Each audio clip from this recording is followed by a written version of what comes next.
14-yanvarga necha pul sarflashni rejalashtiryapsizlar? Biro'ja sarflamayman. Kimni bilmasam. Mana sarflamayman.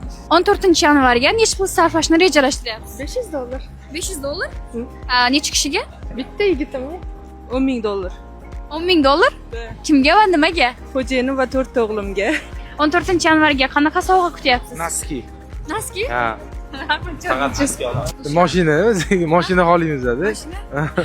Bir qimmatroq endi soatni bergan narsasida endi. Shu bergan narsasi. Где-то 500. 500 ming yoki dollar? 500 ming. 500 ming. Shu mashinamni shu rohatni dadamlarim to'lab berishsin. Meditsinskiy pribor. Tibbiyotda ishlayman. O'zi yigitim yo'q-ku, kursdoshlarga podarka qilmoqchimiz, примерно 100 ming, 150 ming atrofida. Qizim yo'q. Ayni faqat qizni olishyapti. Hech narsa hisob kutmayapman. Sizcha? Naski tursiga har doimgidek.